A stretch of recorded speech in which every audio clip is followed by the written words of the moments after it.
ಕೃಷಿ ವಿಶ್ವವಿದ್ಯಾಲಯ, ಬೆಂಗಳೂರು ಕೃಷಿ ವಿಜ್ಞಾನ ಕೇಂದ್ರ ಹಾಗೂ ವಿವಿಧ ಇಲಾಖೆಗಳ ಸಹಯೋಗದಲ್ಲಿ ವಿಕಸಿತ ಕೃಷಿ ಸಂಕಲ್ಪ ಅಭಿಯಾನವನ್ನು ಕೋಲಾರ ತಾಲೂಕಿನ ಬೇತಮಂಗಲ ಗ್ರಾಮದಲ್ಲಿ ನಿನ್ನೆ ಹಮ್ಮಿಕೊಳ್ಳಲಾಗಿತ್ತು.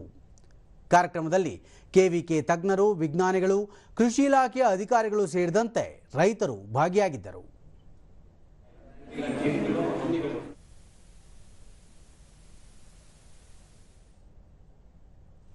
ದೂರದರ್ಶನದೊಂದಿಗೆ ತೋಟಗಾರಿಕೆಯ ವಿಜ್ಞಾನಿ ಭುವನೇಶ್ವರಿ ತೋಟಗಾರಿಕಾ ಸಂಸ್ಥೆಯಿಂದ ರೈತರಿಗೆ ಸಿಗುವ ಅನುಕೂಲಗಳು ಹಾಗೂ ತರಕಾರಿ ರಫ್ತಿನ ಕುರಿತು ಮಾಹಿತಿ ನೀಡಲಾಗಿದೆ ಎಂದರು.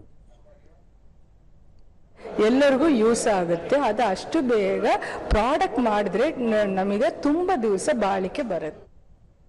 ಸಹಾಯಕ ಕೃಷಿ ಅಧಿಕಾರಿ ಮೇಘಮಾಲ ರೈತರ ಸಮಸ್ಯೆಗಳ ಬಗ್ಗೆ ಸರ್ಕಾರಕ್ಕೆ ತಿಳಿದಿದೆ, ರೈತರ ಸಮಸ್ಯೆಗಳ ನಿವಾರಣೆಯ ಬಗ್ಗೆ ಅವರೊಂದಿಗೆ ಕೂಲಂಕಷವಾಗಿ ಚರ್ಚಿಸಲಾಗಿದೆ ಎಂದು ಹೇಳಿದರು. ರೇಟ್ ಸಿಗ್ತಾ ಇಲ್ಲ, ಬೆಲೆ ಸಿಗ್ತಾ ಇಲ್ಲ ಅನ್ನೋದ್ರ ಬಗ್ಗೆ ಎಲ್ಲ ಹೇಳಿದ್ದಾರೆ.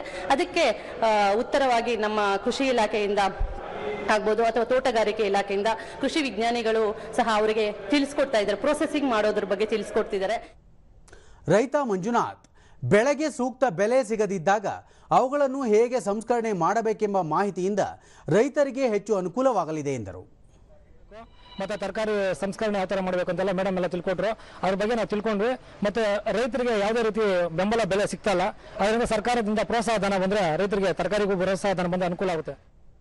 ಮತ್ತೊಬ್ಬ ರೈತ ಶ್ರೀಹರಿ ಯಾವ ಕೃಷಿ ಪದ್ಧತಿಗಳನ್ನು ಅಳವಡಿಸಿಕೊಂಡರೆ ಹೆಚ್ಚು ಲಾಭದಾಯಕವಾಗಲಿದೆ ಎನ್ನುವುದರ ಬಗ್ಗೆ ಮಾಹಿತಿ ದೊರೆತಿದೆ. ಇದಕ್ಕಾಗಿ ವಿಕಸಿತ ಕೃಷಿ ಅಭಿಯಾನಕ್ಕೆ ಧನ್ಯವಾದ ಅರ್ಪಿಸುವುದಾಗಿ ಹೇಳಿದರು. ಕೃಷಿ ಇಲಾಖೆಯವರು ಬೇತಮಂಗಲ ಆಫೀಸಿಂದ ರೈತರಿಗೆ ಒಂದು ಸಲಹೆ ಸೂಚನೆಗಳು ಕೊಟ್ಟು ಅದರ ಉಪಯೋಗ ಪಡಿಸ್ಕೊಳ್ಳೋದಕ್ಕೆ ಅವರು ಗೈಡೆನ್ಸು ಕೊಡ್ತಾ ಇದ್ದಾರೆ. ರೈತ ಚಲಪತಿ ಸರ್ಕಾರದ ಯೋಜನೆಯ ಕೃಷಿ ಹೊಂಡದಿಂದಾಗಿ ತಮಗೆ ಸಾಕಷ್ಟು ಅನುಕೂಲವಾಗಿದೆ ಎಂದರು. ಅದರಿಂದ ಚಾಪ್ ಕಟ್ರ್ ಕೊಟ್ಟಿದ್ದಾರೆ ಮೇಡಮ್. ಚಾಪ್ ಕಟ್ರಿಂದ ಹುಲ್ಲು ಕೊಯ್ಕೊಂಡು ಹೋಗಿ ಚಾಪ್ ಕಟ್ರಿಗೆ ಹಾಕಿದ್ರೆ ಕಡ್ಡಿ ಸಮೇತ ತಿಂದಾಗುತ್ತೆ. ತುಂಬ ಅನುಕೂಲ ಆಗ್ತಾ ಇದೆ. ತುಂಬ ಚೆನ್ನಾಗಿ ರೈತರಿಗೆ ಅನುಕೂಲ ಮಾಡ್ತಾರೆ. ತತ್ಕಾಲ್ ಟಿಕೆಟ್